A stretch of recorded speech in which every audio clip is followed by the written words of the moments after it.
Welcome to another video from Dr. Lock. We're going to look at the VW Caddy van, which we've used for about 8 years, and we're going to take you through and show you inside of it.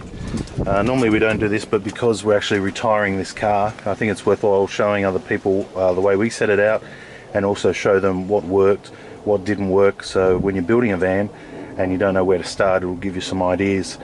First things first, we'll start at the doors. Now the doors are tinted window, as you can see, and that's to stop people from being able to look in. So you can't actually look in. Darkest tint you can have. You don't want people to see what's actually in your car. That works if it's the daytime. If it's the night time, you see in there because the lights are on. Then we've got these window grills right here. These are bolted into the frame. This stops people from being able to smash your rear windows. It has happened where people smashed the windows, crawled in, unlocked it, and cleaned out the van.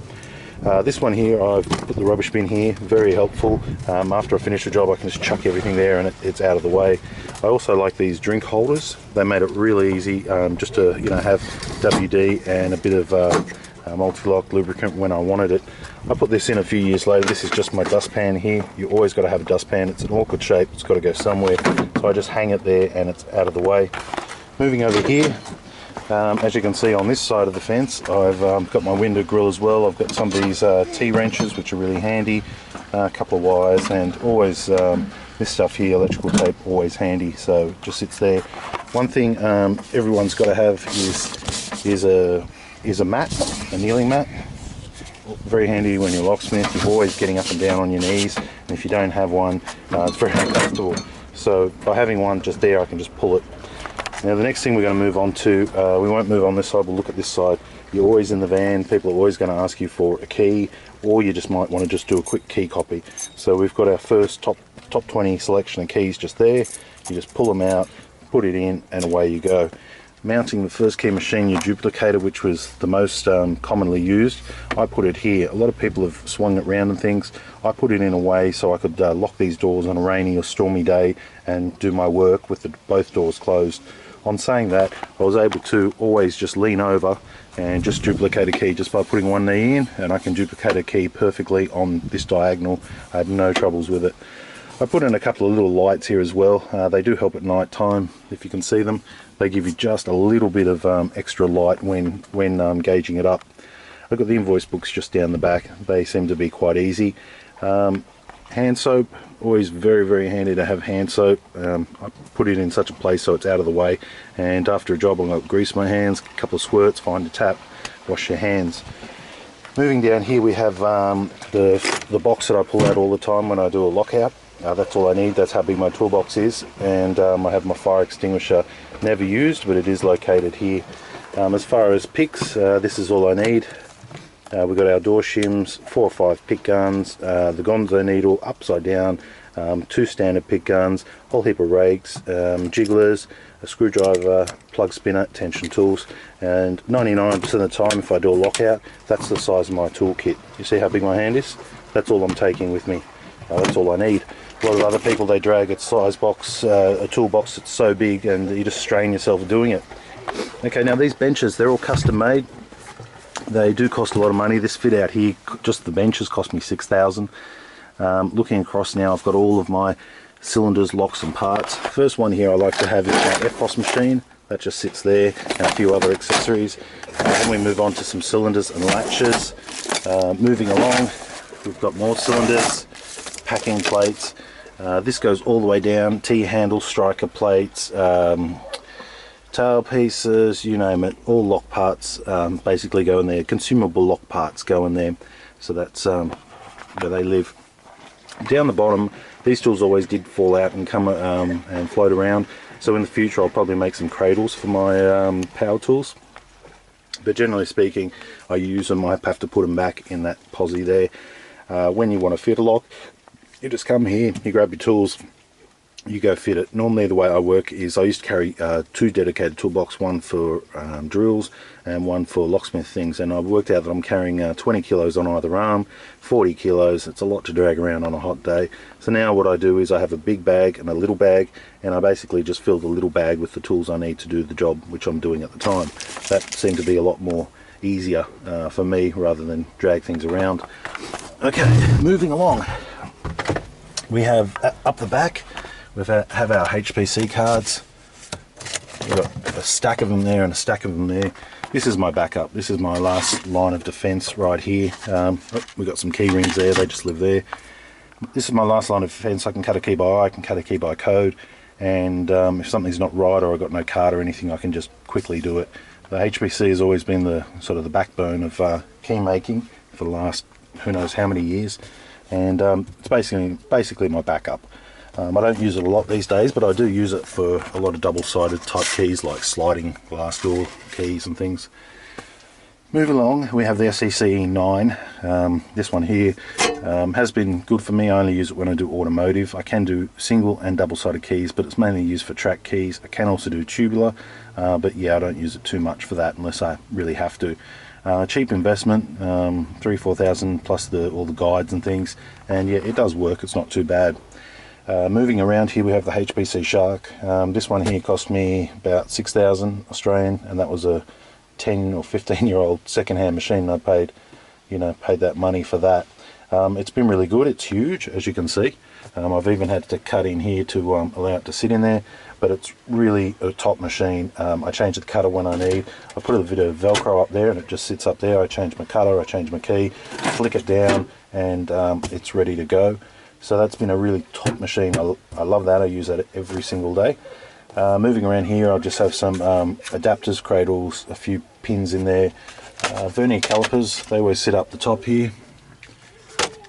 I have a little key counting gauge here, so every time I cut a key, I click it on, counting how many keys this key machine actually cut.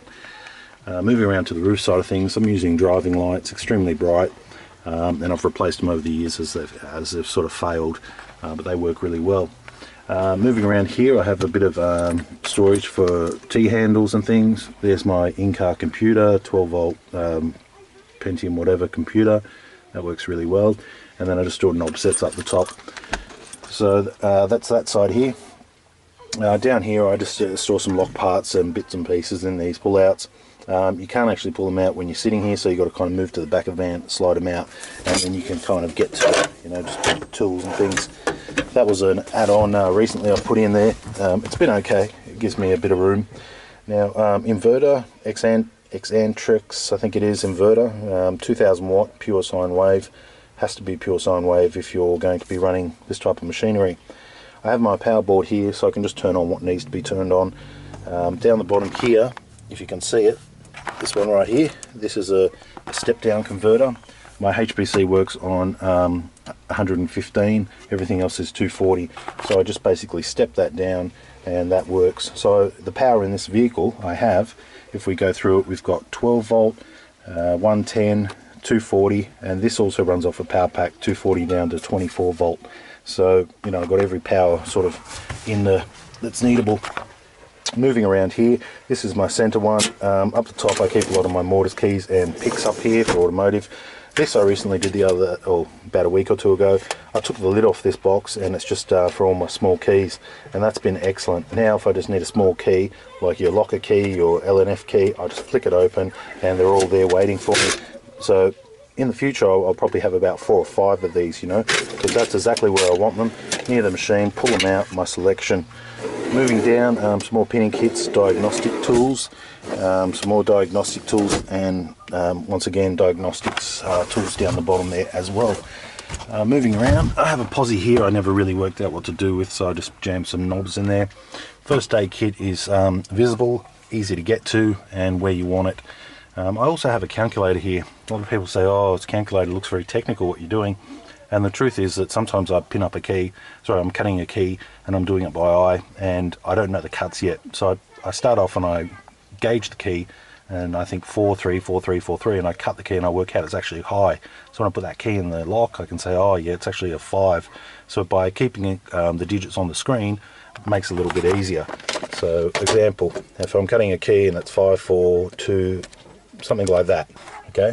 And I cut it and I say, okay, they're all good except the last one. I know it's right there, it's a 9. So it's just like my little notepad. You can do it by off the top of your head too, but sometimes you make a mistake. I like to use a calculator just for little things like that. Also, when you're adding up the bill, it's always good to have a calculator close by. Customers come and rush you and try and make you make a mistake when you're doing the bill, and that can cost you money. Moving around here, okay, so I've put my little keyboard just on the wall here, because most of the time I don't need to type anything, I need to type just a code. So when I turn this on, Instacode comes up. I might just do that now. Computer, just flick a switch, whoop. So it should turn on in about a minute or two, and then it'll give me my Instacode. I have my mouse just floating free down here. I have it hardwired into this machine here, so when I punch a code from here and send it down to here, it can instantly start cutting. So that's been really helpful, especially when I do the updates on this. It's got all the codes, but this machine is old and it doesn't have all the codes, so realistically it's a lot easier just to send one to the other. Yeah, so that's the computer running Windows XP. It's a dinosaur, but it works very well. Moving over here, I've got some pre-cut keys, a little bit extra storage. This is my pinning kit. This is what I use all day, every day. Okay, and that's the way I like it. It's bolted onto the, screwed onto the bench, and when I'm pinning up a key, here's my lock, here's this, and I use this plastic tray here. Here's my mouse pad here, works very well. Here's my pinning tray. What I do is when I'm keying up a lock, and let's say I've got 10 of them to do, I put a pin in each one, so I can look at it and know exactly which is the next color, next color, next color, and I can just pick them up from here rather than going back over here. So that was good. I've got a few door closers and things jammed in that hole there. Doesn't look very pretty, but one thing very important for every locksmith to have is this white stuff here. This is called emergencies. You might cut yourself and not be able to find a bandage or something. You wrap a bit of toilet paper around it, and then you wrap a bit of electrical tape. You make your own bandage for cuts, slices. You might need to blow your nose. Nothing worse than needing to blow your nose. Where do you get tissues from? You might have lock or grease on something. You can wipe it down with this. So it comes in handy everywhere. You might be on a job site, get a bit of a tummy ache, and you can find a toilet, and I guarantee you there's never any toilet paper and never any soap. So 100% you need this in a good locksmith van. Moving along, I have my tools along here. Big guns just live here, you know, micrometers and a few other lubricants. Got my 12-volt power supply. I've got a phone charger here. I put my phone about here, and I can just use that loudspeaker function. So I've got like this cradle right here. That works really well. I've got some extra lights moving around, so if the job isn't bright enough, I've got this light that just snakes around here, and that's good. Moving along, I've got my car lights up the top here, extremely bright, more lights here. They're all wired in through this top center beam here. One thing I really like is my radio, and my picture of my kids. I've got my radio here, so if I'm bored, I can just put on that, and that's worked out really well. That's a marine grade radio. It's very small, and it just sits up there, so I just turn it on, no problems. It's got like 5 bands, water band, all this thing, you know, nothing. Moving up the top here, got another one of these little lights here, flexible, rotating, you know, that helps me out sometimes. On the back wall I've got these magnetic stick-on things. They've never come down, they've never done me wrong. Strong magnets on them. All of my general hand tools just live around here. Moving around here, I have my little Dremel, 12-volt Dremel. That works really well. I use that for linishing, you know, very small parts, or just taking the top off cylinders and pins. All my files are here, circlips, ruler, you name it, it's pretty much here. I even have a little cup here for my pins. They're all the not recycled, but all the pins I've used this month. Now, when I first jump into a vehicle, I put my lock about here. I start to pull it apart. I move over to here, I pull a key out, either a pre-cut or a blank key, put it in the machine, cut it to code, and then I can start to pin it up. So the flow is kind of like a Macca's shop. You know, you come in, locks are there, gets worked on, there to pinning it back up, putting it back together, then I put it back over there, then I go put it back on the door. I'm not a fan of pulling apart people's locks on their doorstep. I think it's terrible. You get grease and graphite all over their spots, all over their floor and all the rest. I prefer to just bring it to your own workshop like this. You know, your own workshop. You've got everything in here, all your keys, your power, your tools, your workbench, work vise, work keys. Something goes wrong, you can fix it. If it's not quite right, you can fix it. It's a lot better than doing that on the doorstep and trying to do it with a hand file on the top of your boot or on your knee. So this is the way I do it. Also, I like to have the Instacode and also the code functions straight away, which means I'm producing everything to code and I'm producing a high quality key straight away, rather than being impressioned. Moving along now, so I'll show you a few more things. Okay, so this is my power distribution. Power comes in the form of 12 volt and 240 volt. When I want to turn on 240 volt, I simply just flick this switch. It sends power down to the inverter, which is down there, and lights up these key machines, whichever one I've got turned on at the time. If anything happens, I jump out of the car, I turn it straight off. It also does have other safeties as well, but as soon as I walk up to the car, I can go bang and bang and turn on whichever one I want. Do I want 12? Do I want 24? So to turn it off, I can simply flick it and it just turns off the 240 and it's safe and it's no problems. Up here, these are all my switches. I've got my lights, my computer, my stereo, my DC outlets, and my buffing wheel. Now I'll just turn off that computer, don't need it. Now my buffing wheel is pretty cool. It's right here. It's a bit strong at the moment, but this is actually a remote control motor, like a starter for an aeroplane. It's 12 volt, and I've just put a buffing wheel on the end of it, and it buffs my keys. No worries. That's my buffer. So before I give a key to a customer, it's buffed. I have my little screwdriver mount here. That's my favourite screwdriver. That just sits there. So first thing I would grab when I look at anything is just a screwdriver. It's got the adjustables on there, so that allows me to pull out, 90% of the cylinders. Here I have a few little cling-ons, drill bits, torque heads, Allen keys, things like that, where you just use them all the time. So they're just magnetic cases. They sit there, no problems whatsoever. So yeah, that's power, and a few things here, and my little junk collection down here. That's where the junk is. From time to time, if the van's not used and the secondary battery's not charged up, I can actually just plug it into a car charger and just charge it up overnight. So that's another little feature. Now the milk crate, you might have seen these before. That's a seat on top of a milk crate, very common in Locksmith vans. I love it. Had this one at least 10 years, and put the cushion on top, and it's super comfortable. Sat on that for 3 to 4 hours, keying up hundreds of locks at a time, and never had an uncomfortable bum. So that was cool. Now moving along. Okay, in here now, we got a lot of little parts as locksmiths, so this is where I store all of my little parts. I have these type of trays, and you pull them out, and I'll just show you what's in this one, for example. There you go, just all lock parts. So we got, I'll run through it. We got lock parts, pot rivets, bolts, restricted plugs. What else? Some wafer kits, some more lock parts with different locks, and some restricted plugs. Over here we're looking at the dual battery. This is the dual battery system here. Once again, it's been fused on top, so if anything happens it's just going to break a fuse. I think it's like 100 amp, and I've had that in there for 8 years, and as you can see it's open on the other side, so any fumes or anything, it is a sealed battery, but I did give it some ventilation anyway. 8 years strong, and it hasn't given me one bit of trouble. So that just closes up like that. Looking at it from this point of view, not done yet, still got a few other things to show you. So that's with the lights on. That's the functionality of it. A lot of people set their vans up differently, but this is just giving you a quick little show.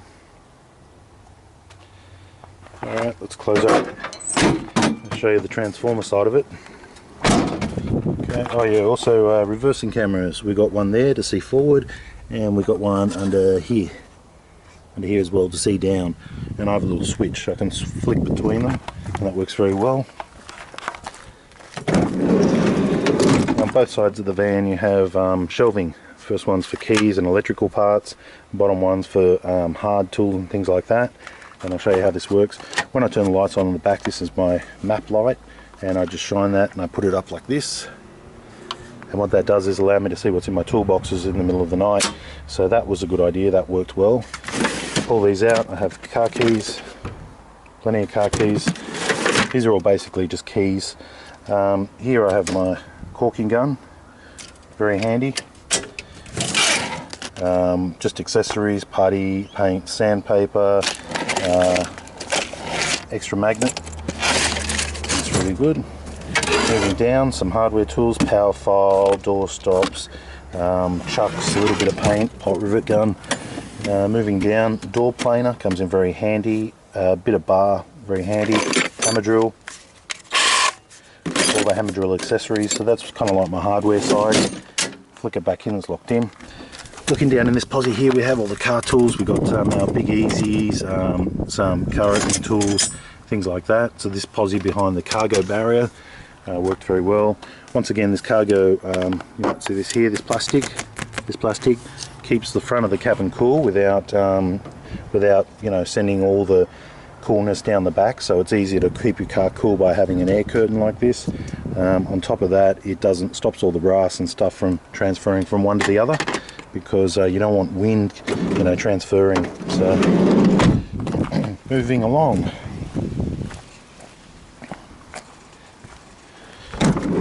So as you know, you've got to store a lot as a locksmith. So yeah, I've got more tools down the back, a spare jacket, another kneeling pad, air wedges, all that stuff just lives there. Here you have your light. We have our power coming down there, and we have all our locks. So if I need to pull out a lock here, I've got nothing but storage all the way along here. Cylinders, small locks, and more locks.